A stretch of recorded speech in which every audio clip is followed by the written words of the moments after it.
Tercera y última entrega con el psicólogo don Juan del Amor acerca de no te enriquecerás hasta límites obscenos a expensas del bien común. Queremos hacer, antes de comenzar a hablar, a conversar, a charlar acerca de esto con él, retrotraernos a algo que yo diría el controvertido presidente venezolano Hugo Chávez dijo por allá por el año 2006 en un teatro de Caracas. Dijo, fíjense ustedes, ser rico es malo. Esto levantó evidentemente una polvareda increíble, ya no solamente en Venezuela, sino en el resto del mundo. Pero él, en el año 2008, cuando el obispo Gianfranco Girotti, el franciscano, que digamos creó esos 7 nuevos pecados sociales, dijo del no te enriquecerás a expensas del bien común, él jocosamente un día en su programa dijo, el Vaticano me ha reivindicado, porque en ningún momento yo dije que ser pobre es bueno, dije que ser rico es malo.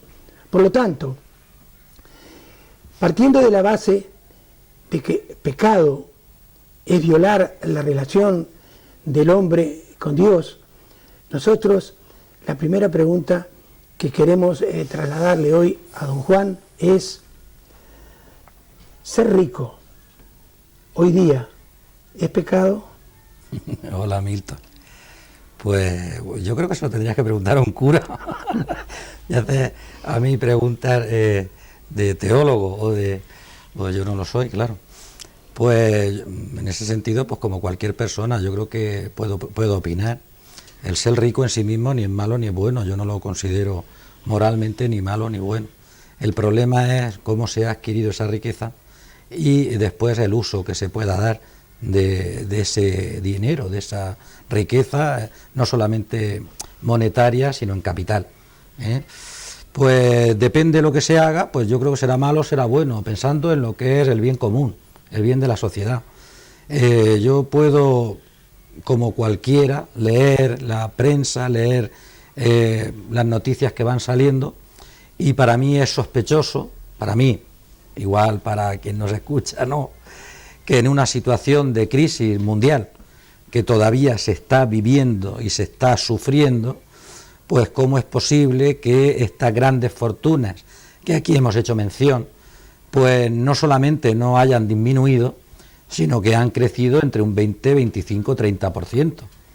Entonces, yo digo, pues no sé si es malo o es bueno, de hecho no está siendo bueno para el resto de la sociedad, para el resto de la humanidad.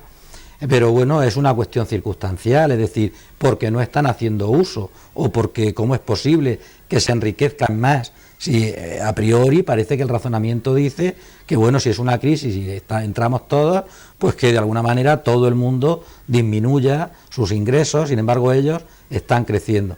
Es decir, yo creo que lo malo o lo bueno, siempre desde el punto de vista social, no moral, pues es el uso que se haga y las formas, las maneras, las estrategias que se hayan usado para enriquecerse, ¿verdad? Es decir, si no se usa en beneficio de la sociedad, pues por mucho capital que tengas, pues realmente, bueno, pues nada, muérete rico, ¿no?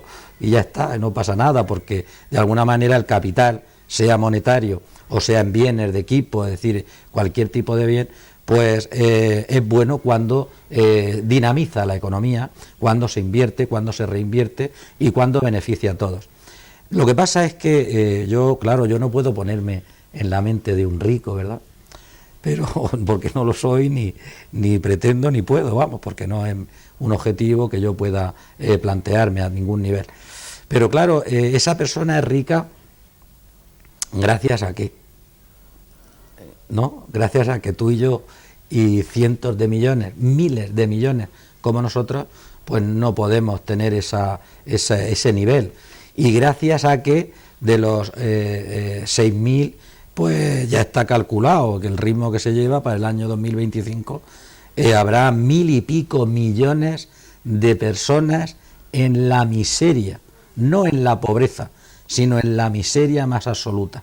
O sea, gracias a que hay esa cantidad de personas en la miseria paupérrimas, pues esas personas pueden ser ricas.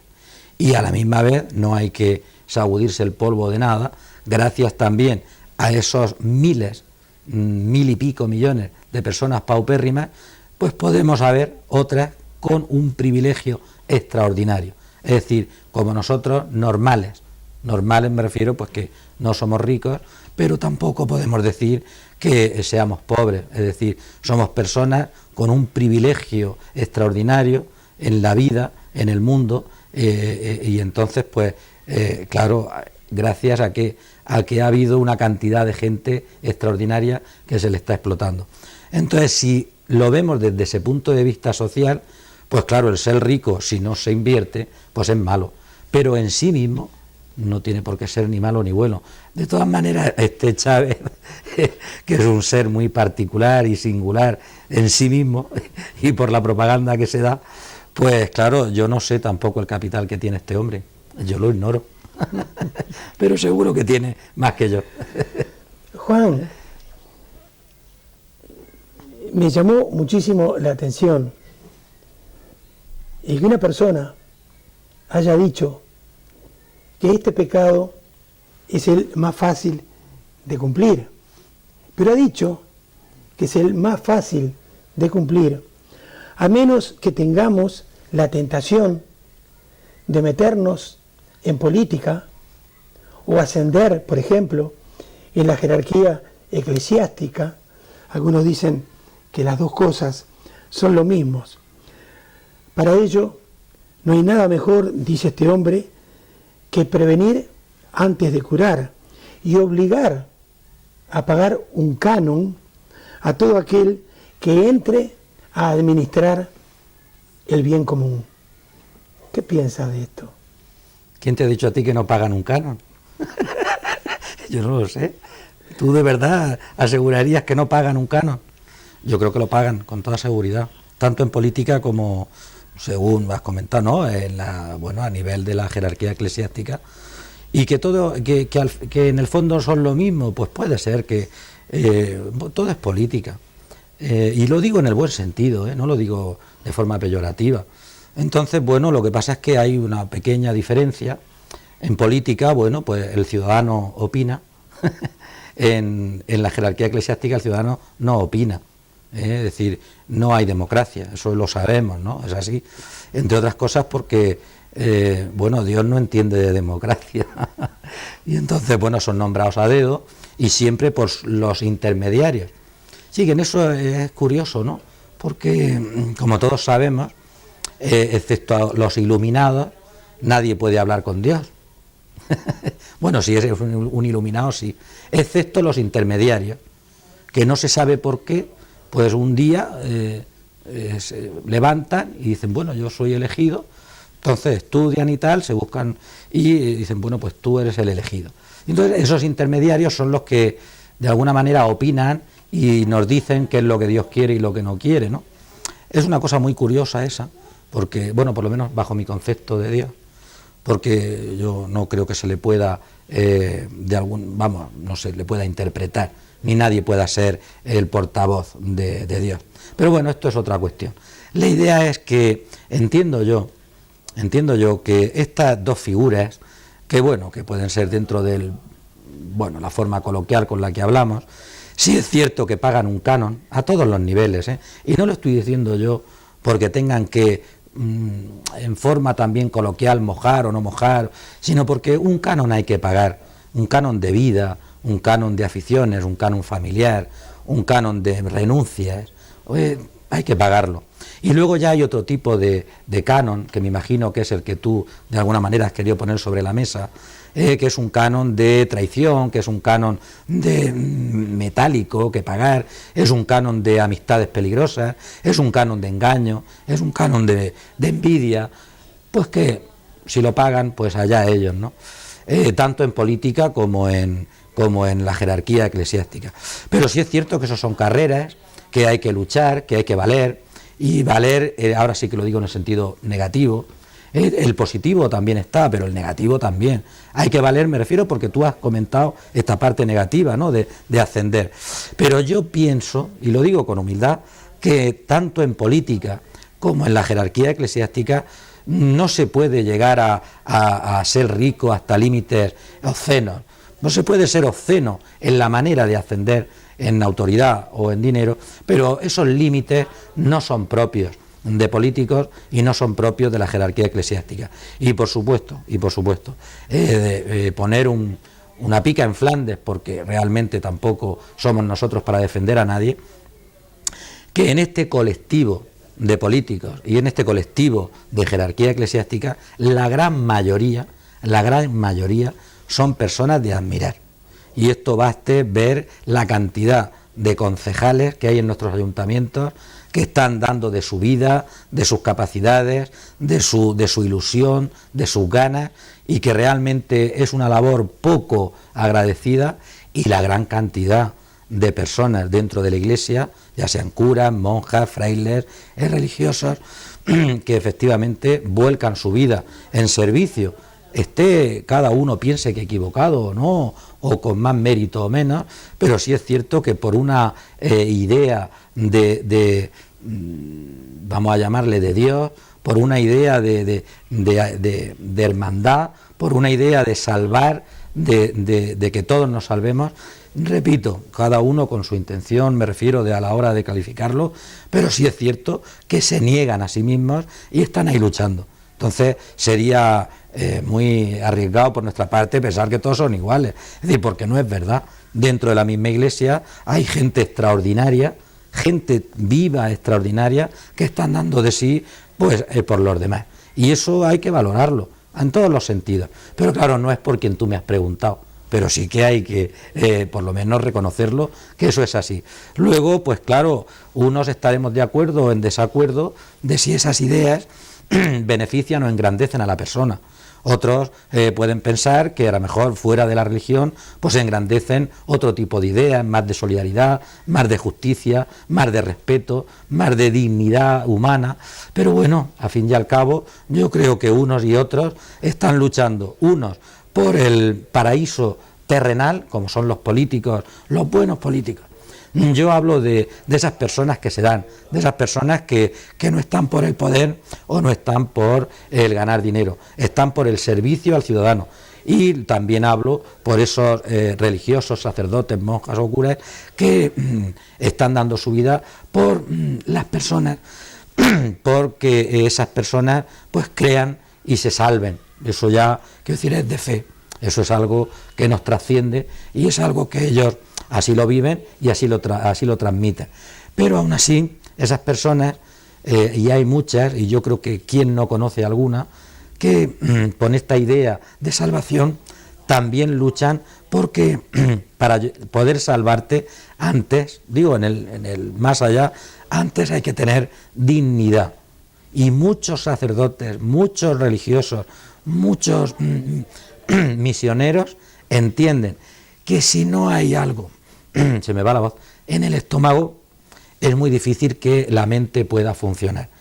Y esto, que puede parecer material, esto es algo tan real y tan cercano que le pregunten a Vicente Ferrer, que le pregunten a la Madre Teresa, que le pregunten que no se le puede preguntar a través de su congregación, a través de sus religiosas, pero que se les pregunte. Han luchado por personas, han luchado por el hoy, han luchado por la dignidad de hoy, siempre pensando que una persona con dignidad, una persona con sus necesidades cubiertas, puede ser un creyente, puede ser una persona que también luche por el mañana, me refiero al mañana de un paraíso como es el que venden todos los que representan a la Iglesia. Ahora bien, ¿vos pensás que el obispo franciscano Gianfranco Girotti en el 2008, cuando creó estos nuevos pecados sociales, los hizo pensando que los 7 pecados capitales, que ya son milenarios, estaban totalmente obsoletos, porque como todo cambia día a día en el mundo, y hoy día vivimos en el mundo de la globalización, ¿vos pensás que fueron creados justamente por ese cambio que ha existido en el mundo? Bueno, la misma palabra creación, yo mismo que el mismo obispo, si te oyera, seguramente te corregiría. A ver. No, me refiero porque, claro, los pecados no se crean y menos, vamos, existen como tales. Yo creo simplemente, bueno, hay los pecados capitales que ya hemos estado hablando de ellos. Bueno, yo creo que esos van con la humanidad, con el ser humano. Y eso, pues, mientras el ser humano exista, pues existirá la envidia, existirá la soberbia, existirá la pereza. Otra cuestión distinta es que vayamos descubriendo pues situaciones, incluso de la misma biología, porque la pereza es una paréntesis. Hay un neurólogo que ha descubierto una zona del cerebro que, si no está bien estimulada, produce pereza. Y entonces igual, pues en algunas personas no sería pecado. Pero bueno, esto es una cuestión moral. Pero cierto y verdad, sea por el mundo globalizado, como tú dices, o sea simplemente porque de vez en cuando la Iglesia tiene que adaptarse a la realidad. Y la realidad hace que en estas interrelaciones a nivel mundial y de sociedades, pues no es que se creen pecados, es que se peca en algunas cuestiones que antes no, que no se podía pecar. Es decir, hacerte rico, que es lo que estamos ahora trabajando, hasta límites insospechados, pues claro, a lo mejor hubo un tiempo en que eso era un poco ridículo, ¿no? Pues vamos, en el tiempo de Abraham o en el tiempo de Jesucristo, hace 2010 años, pues esto no sería una cuestión a tratar. Pero claro, en la actualidad, lo que sí nos estamos dando cuenta, como hemos empezado hoy el programa, que sí que hay ciertas personas, y estamos hablando de 500 personas en todo el mundo, que claro, tienen un límite de riqueza que ofende, y máxime ahora, ofende. Entonces, como eso ofende porque no hay una repercusión a nivel de ayuda, a nivel de que produzca riqueza en la sociedad, y a la misma vez esto lo podemos comparar, porque antes sabíamos las miserias o lo que padecía el vecino. ¿Por qué? Porque estaba al lado, y sabíamos que, bueno, a veces no tenía más remedio que pedir, o éramos nosotros los que pedíamos. Pero claro, ahora es que sabemos los cientos de personas, en cuanto a millones, que se mueren de hambre. Y entonces, si no me ofende eso, pues entonces uno, ¿de qué va? En la vida me refiero, me la puede dar de cualquier cosa menos de persona o humana. Entonces, claro, ante esta ofensa, ante ver que un 15% de la población tiene el 85% de la riqueza mundial, pues claro, esto ofende al ser humano, esto ofende la dignidad humana. Y es normal que una institución, pero no ya solamente la Iglesia, lo hemos visto aquí, ha sido Gandhi también, o es esta persona también que lo saca a relucir. Pero bueno, es decir, lo normal es que estas cuestiones que están surgiendo, que se están dando, pues se actualice también lo que es la moral de la Iglesia en ese sentido. Pero no es que haya cambiado, no ha inventado nada y no ha creado nada. Se ha dado cuenta y en algunas cuestiones pues no se adelanta, pero también está viendo que adelantos, como hemos visto, de la genética, de la bioquímica, pues están por delante de lo que es la moral católica. Bueno, pues como también Galileo metió la pata, ¿no?, con respecto a la Iglesia, aunque llevaba razón. Es decir, es normal que la Iglesia se actualice, pero como cualquier organización. Sin embargo, y con respecto a la Iglesia, todos sabemos que la Iglesia tarda mucho en darse cuenta de las cosas, tarda muchísimo de los avances, y a veces yo lo digo que parece una broma, pero si no avanzáramos, seguiríamos creyendo que las ranas se reproducen por generación espontánea, y no es un ejemplo que a mí se me ocurre, es que así se pensaba, pero ha sido así. ¿Por qué ahora la Iglesia? Porque ahora también la Iglesia, y tampoco hay que ser cándido, tiene menos propiedades que tenía en la Edad Media. Todo el mundo sabe que las órdenes religiosas eran las que mandaban en la tierra, en las propiedades, en la agricultura. y nadie se acuerda cómo la misma orden de los jesuitas hacía, bueno, tenía esa con barcos de América y traía oro y hacía comercio, incluso, tristemente, pero es así, porque uno no puede negar la historia. Puede aceptarla, no aceptarla, puede intentar tergiversarla, pero yo no lo digo, y me imagino que cualquiera que nos escuche, aquí no hay ninguna animadversión contra nadie, pero hay que constatar hechos. Los mismos jesuitas traficaron con esclavos. Y ahora uno se pondría las manos en la cabeza si fuera un hipócrita, pero porque si eso lo trasladara ahora, en su momento, pues era lo que había. Es decir, la Iglesia también ha cambiado. Y como realmente no son unas cuestiones que ahora a la Iglesia como institución le preocupe, pues entonces la saca a relucir. ¿Alguien sabe? Yo no lo sé. Los números de la Iglesia, porque los números de la Iglesia siempre, me refiero, es un Estado, ¿no? Todo el mundo lo sabe. Y entonces tiene que presentar números. Pero sus números siempre son déficit. Siempre. Y una institución que presenta déficit todos los años, bueno, se habría hundido hace ya mucho tiempo. Luego, aunque presenten déficit, no debe de ser tal. O también habrá, me imagino, algún tipo de manejo de lo que llamamos dinero negro, es decir, que no se presenta, tiene que haber algo, porque si no, ¿cómo se va a mantener? Es decir, la Iglesia, pero tampoco, por mucho que hablemos a veces de que bueno, es un Estado, que en el Vaticano, que se ve las riquezas y tal, tampoco es una riqueza de la que haga uso. Es decir, es que el cáliz es de oro, ya, pero bueno, pero no mercadea con él. No está mercadeando. Otra cuestión distinta es que valoremos si en vez de un cáliz de oro, pues que lo use de madera y que lo venda para los pobres, pues bueno, pues vale. Se puede decir o no decir. Pero claro, la Iglesia no mercadea con esos bienes. Hay quien paga para entrar a los museos, como yo he pagado, bueno, pues paga, entra a los museos, pero eso también tiene que mantenerse. Pero entonces con los bienes culturales no se mercadea, es decir, no se compran ni se venden, están ahí.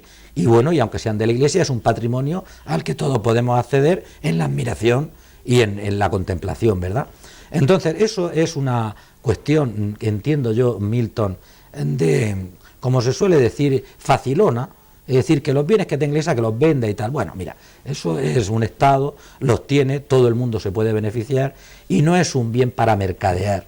Otra cuestión distinta es cómo se presentan las cuentas o cómo no se presentan. Es decir, y yo no sé dónde invierte y dónde deja de invertir, porque a veces, bueno, se han dicho, no lo sé, si son verdad o mentira, dónde invierte o deja de invertir, pero bueno, es algo que a mí, en mi fe, no me afecta, ni en la gran mayoría de personas que puedan tener fe, porque la fe está por encima de lo que puede hacer la Iglesia como institución, y otra cuestión distinta es que ante ciertos pecados, tú puedas llamar la atención a alguien cuando tú eres el primero que tienes que poner orden en tu casa, pero ya eso es su problema.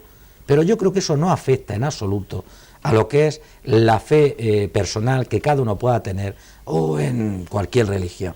Pero claro, hay que tener un punto de dignidad a la hora de exigir o de poner. Pero mira, resumiendo en lo que me has dicho, es normal que haya que adaptarse. Ha habido avances en tecnología, ha habido avances en la genética, ha habido avances en lo que es la comercialización global.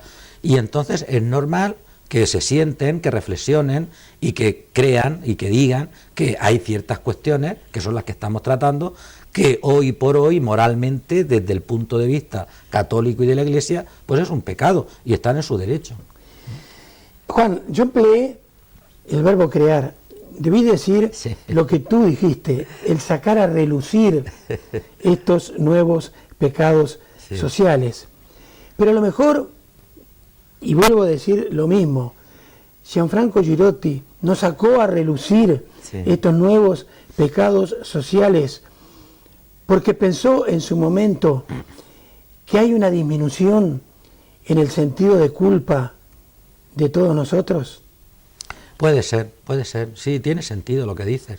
Bueno, no solamente en el sentido de culpa, sino en la desensibilización mundial con respecto a la situación que hay. Entonces cabe esa posibilidad. En fin, tampoco se han explicado exhaustivamente, ni ha habido ninguna encíclica que ya se sabe lo que es una encíclica, ¿no? Es cuando, bueno, el Papa habla, es cátedra, y nadie, nadie, me refiero, ningún Papa los ha explicado ni ha hecho encíclicas sobre ellos.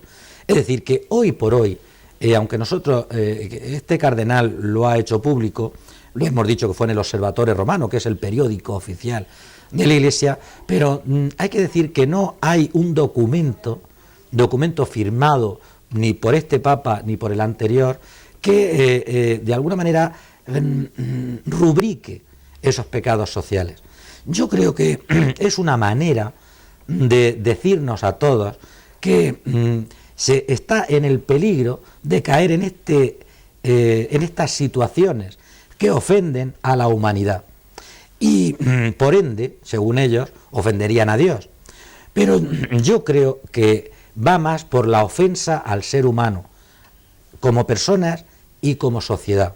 Y en ese sentido yo creo que van los pecados sociales. Es decir, vamos a respetarnos, vamos a no desensibilizarnos, vamos a seguir creyendo en la esencia de la persona humana, con dignidad, con respeto y además sin tener que pisar a nadie, que ofender a nadie, que incluso hablando del aborto, sin matar a nadie. Eso es lo que ellos dicen.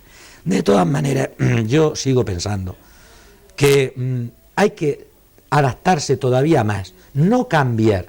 Yo no estoy diciendo, ni creo que, ni soy, ni tengo autoridad para que la Iglesia cambie sus creencias, sus valores, no, pero sí una adaptación, manteniendo la esencia del catolicismo, manteniendo la esencia de la Iglesia. Todavía debe de acercarse más al ciudadano, de acercarse más a los problemas del ciudadano. Debe de hacerlo, puede hacerlo, porque de hecho hay sectores de la Iglesia, y un día si quieres podemos hablar un poco de lo que es la teología de la liberación, en donde no solamente se acercan, sino que se confunden, se camuflan con esos problemas de la humanidad, con esos problemas del ser humano. El problema que la Iglesia entiende que puedes mimetizarse, puedes sintonizar con el problema, pero no puedes confundirte. Es decir, tiene que prevalecer lo que es la idea de salvación, que entiende la Iglesia, que en algunos teólogos de la liberación pues se queda en terrenal, y no trasciende a lo que es el más allá, ¿verdad? Ahí estaría la clave, pero sí que hay sectores de la Iglesia comprometidos, a todos los niveles, comprometidos con enfermos, comprometidos con la educación, comprometidos con la superación de la miseria en países de Latinoamérica, y los has tenido que ver, y en países de África, y entonces esos están ahí y forman parte de la Iglesia. Otra cuestión distinta pues es esa jerarquía que tú has nombrado, o esas personas que están muy por encima me refiero de los problemas mundanos, y que se dedican a pensar como este cardenal en cuestiones más globales, pero bueno, que están ahí y que también nos sirven para reflexionar, católicos y no católicos. Y yo creo que también puede ser un buen motivo voy a decir una palabra, ¿no? Puede ser un buen motivo de ecumenismo, es decir, un buen motivo de que puedan servir de puntos de unión entre las distintas religiones, porque posiblemente sean los valores en los que la mayor parte de religiones pueden confluir, y no otros que a lo mejor se salen de este mundo, pero en eso sí. ¿Qué religión no entiende los pecados sociales en general?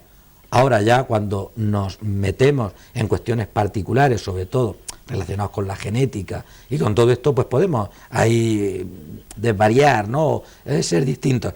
Pero en cuestiones de sociales, en cuestiones de dignidad humana, en cuestiones de lucha por el trabajo, por ser iguales, por respetarnos, bueno, pues yo creo que en eso podemos confluir la gran parte de religiones. Muy bien. Bueno, y perdóname, no solamente religiones, sino incluso de ideologías políticas, claro, posiblemente. Claro. Muy bien. La semana que viene comenzamos con el séptimo y último, entonces, que es no consumirás drogas. Muy bien. Sí. Vale. Y ustedes decirles que como siempre entonces los esperamos la próxima semana. Hasta entonces.